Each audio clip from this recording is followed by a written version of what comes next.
quick thing, Senator Russell. Yes. The outcome of this thing,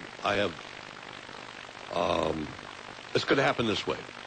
I hear you. Cases are going to be... Shambam, so that the audience can know who's speaking. Yeah, this is Hawk Shambam, Republican State Chairman. This is going to be litigated for some time. It's not going to be overnight. The 8% will be in effect, will stay in effect until the court rules that it was an act which was in violation of certain provisions of the law. At which point they will order the injunctive relief or whatever and say that you've got to give the employees the money that you took away. There you come in and say, well, I'm very sorry, but we cannot spend money we don't have. So it's a win-win for the governor, a win-win for the legislature, and sometime in the future, if you do the right things, there will be money to pay the employees back for what they lost. They'll get the 8% back. So, but it's going to take a long time, 6 months, maybe a year, maybe longer, as it winds its way through the courts. Now, I have a particular problem. I have more than 30 years in the government, but I can't prove that I worked from 1979 to 1981 because the records, the GERS, say, oh, well, we don't have the information. Go to personnel. Go to personnel. Okay, here are your NOPAs. Oh, no, we don't accept NOPAs. You have to go to the United States Department of Social Security, and they have to give you proof that the government issued you money. Or you got to come to your pay stubs. Well, the pay stubs went with Maryland. And, I mean, Hugo first. And there's nothing left. But I have the NOPAs, I have the fact that I worked there, I have the assignments, the appointments, and everything else that I worked from 79 to 81, but they won't accept it. Social Security said, fine, we will get the information, but you've got to go to the Department of Finance because they have the records. Finance said, no, we don't keep records over 10 years. So I'm in a real quandary because Social Security has told me that they will let me know in 4 months that I can prove that I worked those 2 years. Those are the 2 years I need to make the $30 so I can get the $10,000 you gave me. Okay. And I'm stuck. Isn't there any way that there can be a provisional, a good faith effort by the government departments to say, well, it appears from this NOPA that he worked in, why do we need to push him against the wall and shake him down? Because, look, when I prove that I have the 30 years, then they're going to start taking another 3% out of my paycheck. Because I proved to them that I worked more than 30 years, but they didn't inform me that I worked 30 years. Where did you work during that time period? Where did you work? VIPD. Don't they have records of... They have the NOPAs, but they don't have the pay stubs. Remember, back then, we didn't have electronic pay stubs. We had ledgers and things like that. Yeah. They keep a general record of the employees they had, and I have a personnel file, and the information is there. And I have the NOPAs, signed by Granville, signed by Otis Felix, way, way back. Before you were born. I know, but I was born then. I can understand why they want more than an NOPAs. But they should be some other acceptable documents. You think so? Yeah. Like you said, your personnel file. Well, they won't accept that. GERS won't accept it. Personnel only has what is given from GERS. And all last week, I've been there day after day on the phone, after phone. They were away in training. They weren't taking calls. They weren't responding to anybody. There is an August 15th deadline, correct? Yep. Is there any way that you could extend it for cause, for good faith? Let me tell you, yesterday, when the Bureau of Motor Vehicle came before the legislature, I pointed out that government should be providing public services. There's ways that you administrate public services to make it consumer friendly. In your situation, affidavits and your documentation, I would hope would prompt the people that you're dealing with to take a case-by-case basis of the factual information that you present with affidavits, and they could rectify your situation. What they do sometimes in all government agencies, and they were doing it with Bureau of Motor Vehicles, why they have so much complaints, they interpret the law very restrictive and not consumer resident friendly. They think the people solving them instead of them serving the people. We had that discussion in motor vehicles. Why would you have documents to show that you work? And why would you have affidavits of people under some kind of sworn testimony saying that you work, and a government agency won't accept that as proof that you work? That don't make no sense to me, but I am going to leave it there. There are ways to interpret the laws, to take things by a case-by-case basis and provide relief to residents and customers that are friendly and more accepting and trustworthy of a system that has been modified and changed. So when you are working then, they didn't have certain things. So if they didn't have it, they didn't have it. If you prove... Whose burden is that? Well, you see, that's the problem. They put... And this happened with the property tax one time too, when they were sending them out and we were going to shift the burden and we were going to change the dynamic of the relationship where government makes it hard for citizens and residents. In this case, it was to get a driver's license, okay? In those situations, it's to get recognized for work that you did. Government could shift that, make it easier. The IRS were doing it and Bill Clinton come in and said, not this no more. We changing the dynamic. Well, we need to change it here too. And Hub, come to my office. Let me write. I will. I just wanted to say one thing. The intent of your bill, the act, the law, is to allow people with 30 years to retire. Exactly. And why would you have the very agency frustrating that? Right. And that's the problem we have. Before you go, one thing that your morning, Carla. Hold on for me, okay? Your Social Security people have every year they send you a statement and they show you how much years you work, how much money you contribute to the system.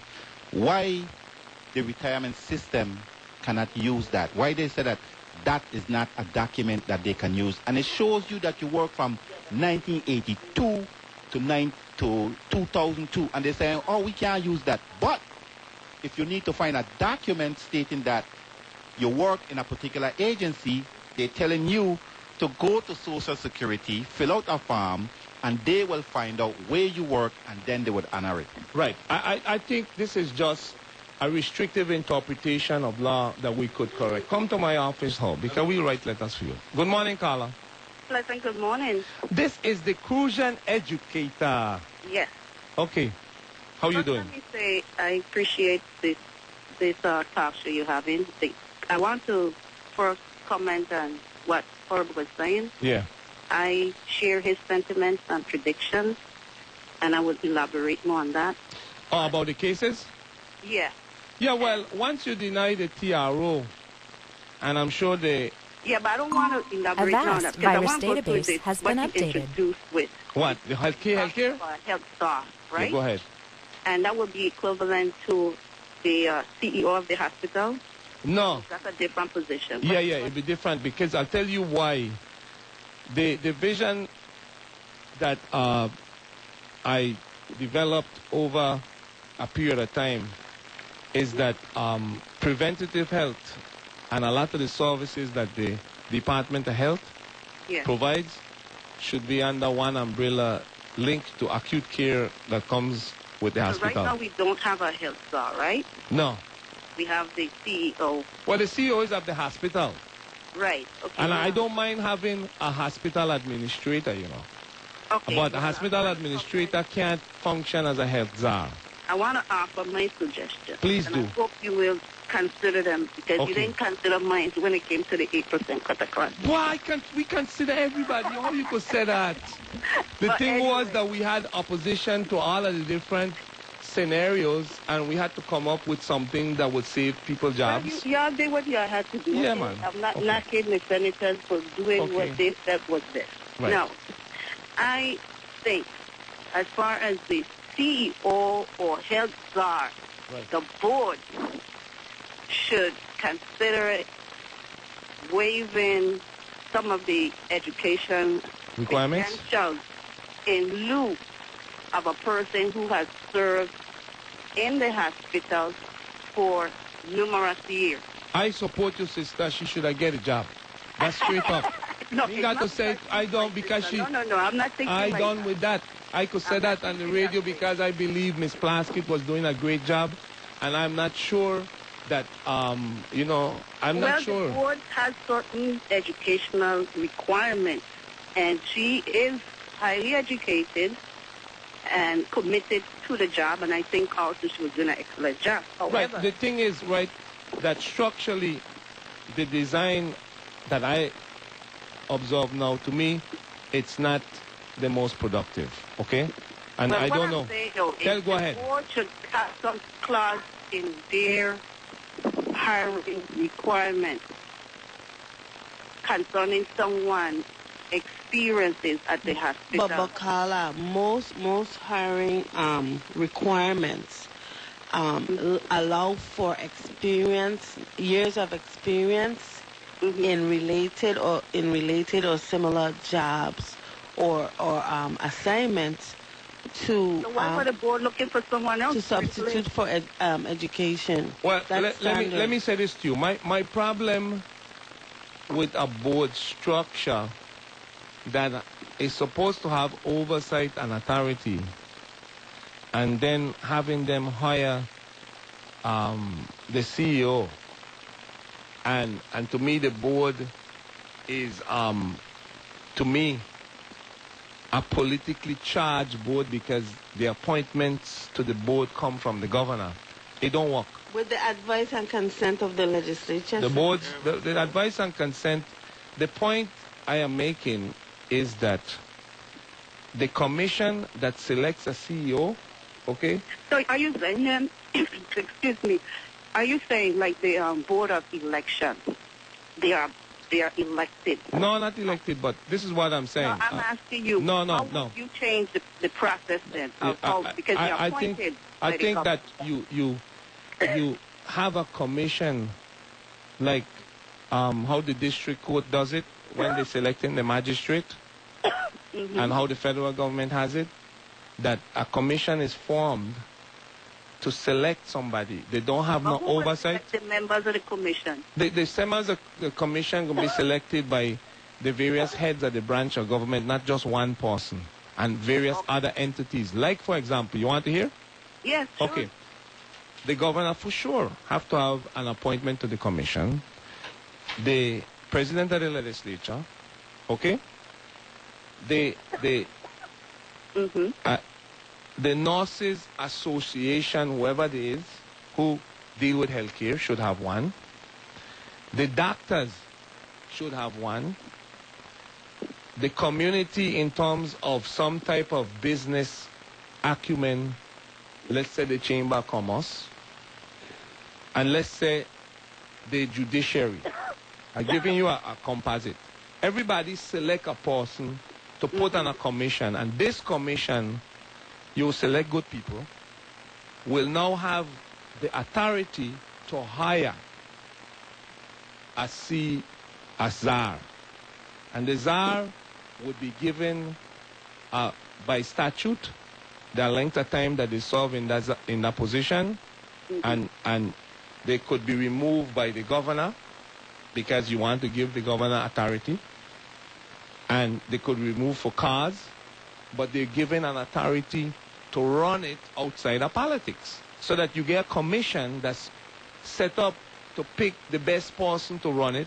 You give them a period of time that might be statutory that they could solve there, and if they solve there that period of time and they don't get removed for cause, and you then set up the commission, comes back together, not the same, but appointment, to review them, to either reappoint them or select somebody else.